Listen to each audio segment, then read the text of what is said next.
11वी ॲडमिशनचा part 1 आणि part 2 आता भरायला सुरुवात झालेली आहे. आज आणि उद्यामध्ये तुम्हाला 11वी ॲडमिशनचा जो काही पार्ट 1 आहे तो लॉक करून टाकायचा आहे आणि पार्ट 2 सुद्धा लॉक करून टाकायचा आहे. तरच तुम्ही आता राऊंड 1 साठी इलिजिबल असणार आहे. राऊंड 5 होणार आहेत, 5 राऊंड असणार आहेत आणि प्रत्येक राऊंडसाठी तुम्हाला तुमचा जो फॉर्म आहे तो चेक करून लॉक करायचा आहे. ही गोष्ट लक्षात ठेवा. मागच्या व्हिडिओमध्ये आपण पार्ट 1 कसा भरायचा ते पाहिलं होतं. हा व्हिडिओ अत्यंत महत्त्वपूर्ण असणार आहे. या व्हिडिओमध्ये आपण पार्ट 2 नक्की कसा भरायचा, त्यामध्ये कॉलेज सिलेक्शन असेल, स्ट्रीम असेल आणि महत्त्वाचे जे काही नियम आहेत ते या व्हिडिओमध्ये A to Z प्रोसेस तुम्हाला समजून सांगणार आहे. तर हा व्हिडिओ अत्यंत महत्त्वपूर्ण असणार आहे. असा व्हिडिओ तुम्हाला युट्यूबवरती कुठेही भेटणार नाही. तर हा व्हिडिओ नीट शेवटपर्यंत पहा. चॅनलवरती पहिल्यांदा आला असाल चॅनलला सबस्क्राईब करून ठेवा. अशाच महत्त्वपूर्ण व्हिडिओज तुम्हाला मिळत राहतात. तर चला मित्रांनो, व्हिडिओ सुरू करूया.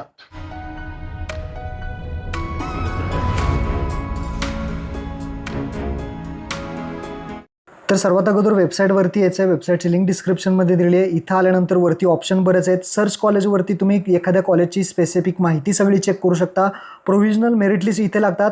मागच्या वर्षी जे काही कट ऑफ होता ते कॉलेजचा कट ऑफ तुम्ही इथे तुमच्या जिल्ह्याचा वगैरे जे काही असेल ते सगळ्या कॉलेजचं कट ऑफ तुम्ही कॅटेगरी वाईज चेक करू शकता. हे सगळं महत्त्वाचं आहे. एकदा कट ऑफ चेक करून घ्या आणि त्यानंतरच फॉर्म भरायचा आहे. त्यानंतर खाली हायलाईट्समध्ये तुम्हाला नोटीस लागतात आणि ॲडमिशन शेड्यूलमध्ये टाईम टेबल वगैरे लागतं. वरती सुद्धा बघा पार्ट 1 पार्ट 2 आता सुरू झालं असं सांगितलं आहे. वेळोवेळी इथे अपडेट्स येतात आणि ॲडमिशन शेड्यूलमध्ये तुम्हाला जे काही टाईम टेबल आहे round 1, round 2, round 3, round 4, round 4चं सगळं 5 पर्यंत जे काही टाईम टेबल इथे तुम्हाला सगळं पाहायला भेटेल. आता जे स्टुडंट रजिस्ट्रेशन कुणी करायचं आहे, ज्यांनीपर्यंत आत्तापर्यंत काहीच फॉर्म भरलेलं नाही त्यांनी स्टुडंट रजिस्ट्रेशन करायचं आहे. स्टुडंट रजिस्ट्रेशन कसं करायचं, पार्ट 1 कसा भरायचा, सगळी माहिती इथे आपल्या चॅनलवरती आहे. 11th ॲडमिशन मराठी कॉर्नर असं सर्च करा. आपला हाच व्हिडिओ पहा. सगळी माहिती A to Z माहिती पाहायला भेटेल. यूट्यूबवरती तुम्हाला असा व्हिडिओ भेटणार नाही. तर हाच व्हिडिओ आपला आहे. हा व्हिडिओ आपला पाहून घ्या. पार्ट 1 सगळा भरलेला आहे आणि लॉक केलेला आहे असं समजतो. आणि इथेच वेबसाईटवरती हायलाईट्समध्ये तुम्हाला टाईम टेबल वगैरे आता राऊंड 2 साठी फक्त 22 मे सायंकाळी 6 वाजेपर्यंत आहे. तर स्टुडंट रजिस्ट्रेशन पार्ट 1 भरून घ्या. आता मी डायरेक्टली लॉग इन करतो आहे. तर ID पासवर्ड जो आपला मिळाला होता तो टाकून इथे keep in me sign in वरती करून कॅप्चा वगैरे टाकून लॉग इन करतो. लॉग इन केल्यानंतर अशा पद्धतीने इंटरफेस दिसेल. तुम्हाला सर्वात पहिल्यांदा यायचं आहे पार्ट 1 लेफ्ट साईडला पहा ॲप्लिकेशन फॉर्म पार्ट 1 वरती क्लिक करायचं आहे. इथे सगळी माहिती डॉक्युमेंट्स वगैरे सगळे अपलोड करा. डॉक्युमेंट्स नसतील तर सेल्फ डिक्लेरेशन त्यामध्ये अपलोड करा. त्यानंतर लॉक ॲप्लिकेशन फॉर्ममध्ये यायचं आहे आणि राईट साईडला पहा लॉक करून घ्यायचा आहे. हा लॉक कसा करायचा पार्ट 1 मध्ये आपण पाहिलं होतं. आता हा लॉक झालेला आहे तर अनलॉक करायचा नाही. जर काही एडिट करायचं असेल तर तुम्ही अनलॉक करू शकता. काही चुकलं असेल तर अनलॉक करा आणि पुन्हा लॉक करून टाका. पार्ट 1 लॉक केला. आता पार्ट 2 मध्ये जायचं आहे.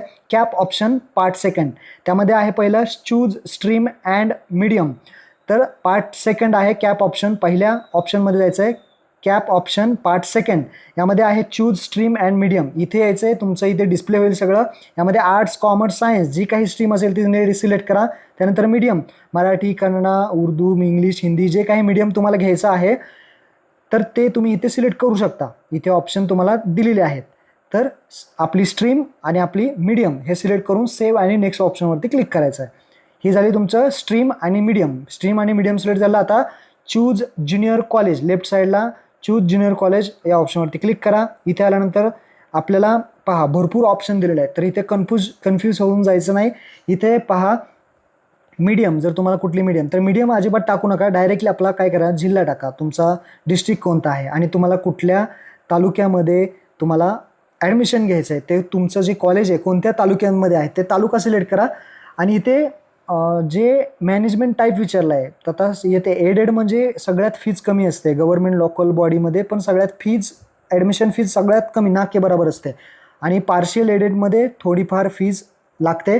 सेल्फ फायनान्समध्ये जास्त फीज असते आणि अनएडेडमध्ये सुद्धा जास्त फीज असते.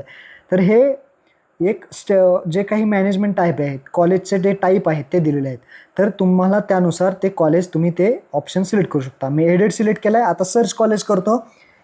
सर्च कॉलेज करायचं आहे. सर्च कॉलेज केलं की तुम्हाला त्या तालुक्यातले स्पेसिफिक तहसीलमधले त्या एरियामधले तुमच्या सिटीतले किंवा जे काही तालुका असेल त्यातले गावातले वगैरे सगळे कॉलेज दिसतील.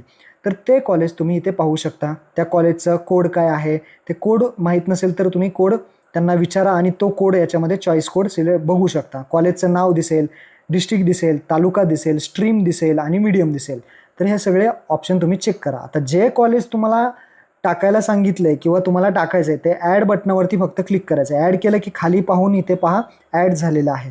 तर अशा पद्धतीने जे काही कॉलेज तुम्हाला टाकायचे आहेत असे 10 कॉलेज तुम्ही टाकू शकता, लक्षात ठेवा. तर तुम्ही स्पेसिफिक जे काही कॉलेज टाकायचे आहेत ते कॉलेज तुम्हाला इथे ॲड करू शकता, ज्या कॉलेजला तुम्हाला ॲडमिशन घ्यायचं आहे. आणि इथे प्रेफरन्ससुद्धा देऊ शकता. पहा हे वरती ढकललं की इथे प्रेफरन्स तुम्ही येणार आहे. खालीवर केलं की अशा पद्धतीने प्रेफरन्स जे कॉलेज ॲड करायचे ते 10 मॅक्झिमम कॉलेज तुम्ही ॲड करू शकता.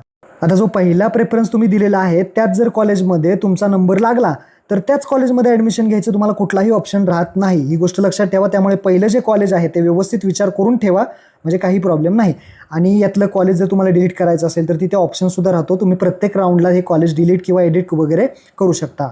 आता तुम्ही म्हणाल पहिला प्रेफरन्स सोडून जर आम्हाला कॉलेज लागलं तर काय, तर तुम्हाला ते कॉलेज नको असेल पहिला प्रेफरन्स सोडून तर तुम्ही दुसऱ्या राऊंडसाठी सुद्धा इलिजिबल आहात, काही प्रॉब्लेम नाही. तर अशा पद्धतीने जे कॉलेज तुम्हाला हवे आहेत तेच कॉलेज टाका आणि सेव्ह चॉईसवरती क्लिक करा. असे 10 कॉलेज तुम्ही टाकू शकता. त्यांची फीज, त्यांचे मीडियम सगळं तिथं तुम्हाला दिसेल, किती फीज आहे वगैरे. तर ते एकदा चेक करून घ्या आणि त्यानंतर सेव्ह चॉईस करा. सेव्ह चॉईस केलं की आता तुम्हाला यायचं लेफ्ट साईडला लॉक ऑप्शन फॉर्म. जो पार्ट सेकंड आहे तो आपल्याला लॉक करायचा आहे. लॉक करणं अत्यंत अनिवार्य आहे, तरच तुम्ही पार्ट जे राऊंड फर्स्ट आहे त्यासाठी इलिजिबल आहे किंवा राऊंड सेकंड असेल, थर्ड असेल, तर प्रत्येक वेळेस तुम्हाला हे फॉर्म आहेत ते लॉक करायचे आहेत. काही बदल करायचा असेल तर बदल करून तुम्ही लॉक करू शकता आणि बदल नसेल करायचा तर तसाच फॉर्म ठेवून तुम्ही राऊंड जे आहे ते खेळू शकता. अशा पद्धतीने हा फॉर्म जो आहे तो आपला लॉक झाला आहे.